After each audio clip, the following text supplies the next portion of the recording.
Hey guys, this is P.M.R.Bonez88, and today for my next superhero movie review that I'll be talking about for this week is Iron Man 2, which stars the returning cast, of course, Robert Downey Jr. and Gwyneth Paltrow, and along with the actor/director Jon Favreau. Now, I've been hearing of mixed reviews that some people like this movie, some people didn't really like this movie. To me, it was mildly okay. It was just seeing entertain me, but it was a bit disappointed. And I know Robert Downey Jr., he's a good actor. He's really good performing as Tony Stark and Iron Man. But due to this movie with the lack of a storyline, the dialogue and tone was unbalanced because they were starting to talk, then the next person talked, they like wah wah wah wah wah. I couldn't understand a word they were saying. The only thing was best about this movie is because of War Machine. War Machine was actually the best character, and I wanted him to see in action. In the first one, I thought he was gonna put on the Mark II suit, but apparently when he said next time, which that was Terrence Howard, and he was replaced by Don Cheadle, so he finally got to War with the War Machine suit. So the movie starts out with Tony Stark now told everyone, the whole world, that he is now Iron Man. And he has his own Stark Expo, and also with his dying, that he has this chest power that's keeping him alive, but it's apparently now killing him, because now every time he has to replace one chip, he has to replace another one, because it burns out for maybe for an hour or two, maybe more.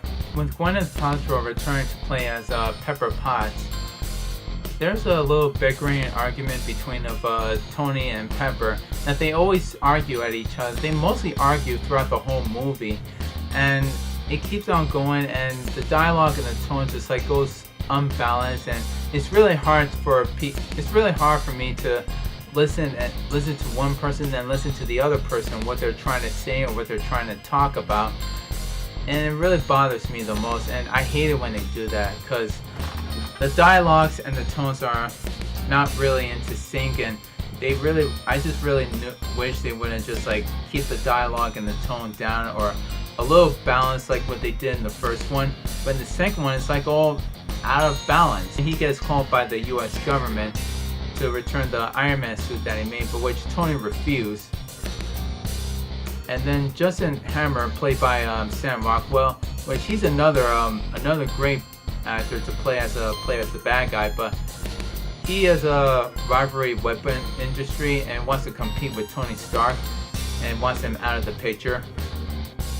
I thought at first Whiplash was going to be the main villain, because he wanted revenge from Tony's father did to his father, so it didn't really make sense for me, because it doesn't really understand what the storyline is all about, because it has like two different part of stories, but are like really two in a mixture. It doesn't really understand you. It doesn't really flow with this movie.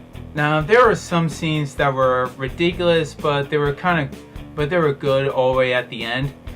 But such as, there was one scene where Whiplash shows up in the race car, and all of a sudden he tries to kill Tony Stark, until Happy Hogan and Pepper Potts saves him, and she gives the suit to Tony, and well, the suitcase actually turns into the Mark V suit.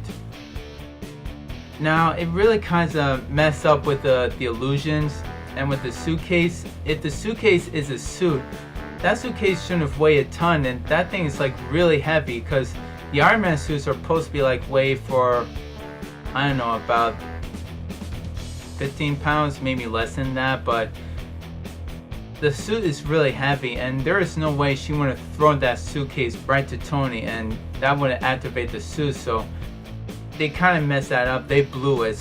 But the suit, the Mark V suit, wasn't too bad. It was good, but he only lasted for the suit for a minute and a half, or maybe 2 minutes, and that's it. Because that suit kind of just like messed up with one of Whiplash's electric whips, and just like electrocuted and almost fried his suit. Couldn't even get a chance to use the repulsor blast too much. All he did just punch him and tore off that chest power. And there was another scene where Tony celebrates his birthday, and he's drunk, and he's wearing now the Iron Man suit just to impress his fans. So everything goes all out of control and goes all crazy until Colonel James Rhodes just goes downstairs and somehow he accessed the computer, access to get the Iron Man Mark II suits. That's another thing that didn't really make sense to me at all. Like, how did he able to get in the computer and able to get in the suit? Cause that didn't really make sense to me either at all. So they did a little head-to-head, like a metal to metal knockout from one punch into the next, and then KO. So that was a ridiculous and funny fighting scene between Stark and Rhodes. Also with the effects, the visual effects were good, but I think they took it a little too far. They had like too many visual effects with all the computer and the holograms going on, but there was like too much visual effects, too much special effects that was going on, including all the explosive at the end where all the robots go after Iron Man, including War Machine, but he was controlled by Whiplash.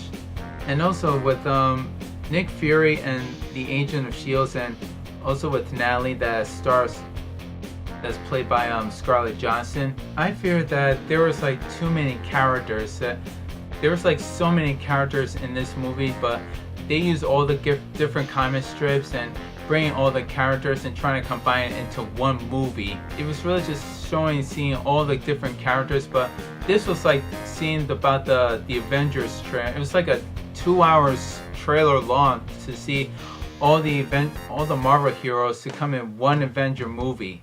But anyways, where Whiplash escapes in prison, and that's where he meets up with Justin Hammer, offers him a job to create these new army soldiers, but instead he makes some robots like into robot armies, so that way he could put Tony Stark out of the picture.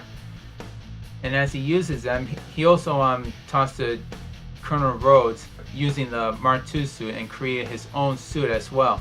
So that's where we see his War Machine.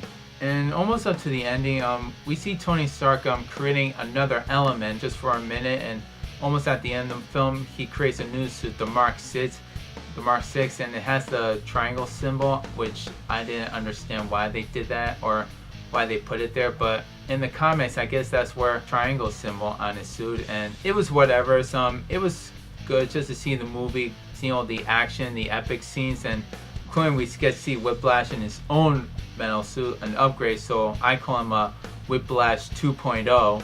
So after done talking about this movie, the special effects were a little too far beyond, and the dialogue and this tone of this movie was kind of unbalanced, and the storyline was really in a mixture, so it was really disappointing, but it was okay, just entertained. Like I said, it was a mildly fair movie just to see it.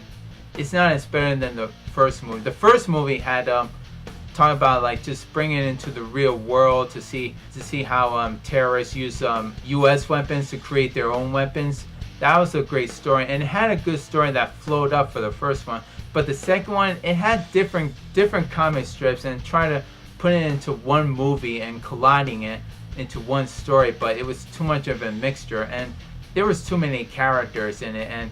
But seeing Scarlett Johansson playing as Black Widow and using her kung fu style, that was really epic, and especially with War Machine and Iron Man fighting together, that was even more epic. So just to rate this film, I would have to give it a 70 out of 100. Like I said, the story was too much of a mixture, and dialogues with the characters were off balance, but it was fair just to entertain. But there was so much too much comedy humor that was going on in this movie, and too much arguing and bickering between Tony and Pepper. But I do have this movie on Blu-ray and DVD. So not by next week, but the following week after the Thanksgiving week, I'll be talking about for my next superhero movie review is Batman Begins. And this is P.M.R.Bonez88 signing off and saying is peace!